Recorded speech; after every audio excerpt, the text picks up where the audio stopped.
కేసీఆర్ గారు రాష్ట్రానికి చేసింది ఏమీ లేదు, కుటుంబ సభ్యులే బాగుపడ్డారు, కుటుంబం అంతా అవినీతికి పాల్పడ్డది, ఈ ప్రభుత్వం పోవాలి, తెలంగాణ ఇచ్చిన సోనియమ్మకు ఓటేయాలని ఆలోచించి కాంగ్రెస్ పార్టీకి ఓటేసి గెలిపించారు.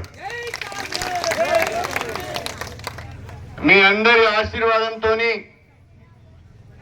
నేను ఎమ్మెల్యేగా పోటీ చేసిన సందర్భంగా గ్రామాన తిరిగి అవకాశం ఇవ్వండి, అనేక అభివృద్ధి కార్యక్రమాలు చేస్తాను అని చెప్పాను. మీ గ్రామాలను బాగు చేస్తా, ఈ నియోజకవర్గాన్ని బాగు చేస్తా అని చెప్పాను. నేనైతే గెలిచాను, కానీ రాష్ట్రంలో టిఆర్ఎస్ ప్రభుత్వం రాలే, సోనియమ్మ నాయకత్వంలో, రేవంత్ రెడ్డి నాయకత్వంలో కాంగ్రెస్ ప్రభుత్వం వచ్చింది. ఈ పరిస్థితులలో ఏమి చేయాలి, నియోజకవర్గ ప్రజలకు ఇచ్చిన మాటను ఎట్లా నిలబెట్టుకోవాలి, గ్రామాలను ఎట్లా అభివృద్ధి చేయాలి అని ఆలోచించాను.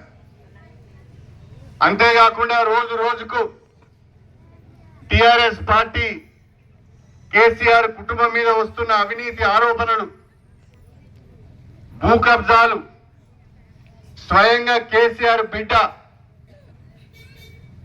మహిళ కవిత లిక్కర్ స్కామ్ లో ఇరుక్కొని తిహార్ జైల్లో ఉండడంతో ఇంకా ఈ అవినీతికి నిలయమైన కేసీఆర్ కుటుంబంలో నడవలేను అని భావించి రేవంత్ రెడ్డి గారి నాయకత్వంలో, సోనియా గాంధీ గారి నాయకత్వంలో రాష్ట్రంలో కాంగ్రెస్ పార్టీని పటిష్టం చేయాలి, గ్రామాలను అభివృద్ధి చేయాలని చెప్పి నేను కాంగ్రెస్ పార్టీలో చేరాను అని చెప్పి ఈ సందర్భంగా తెలియజేస్తున్నాను.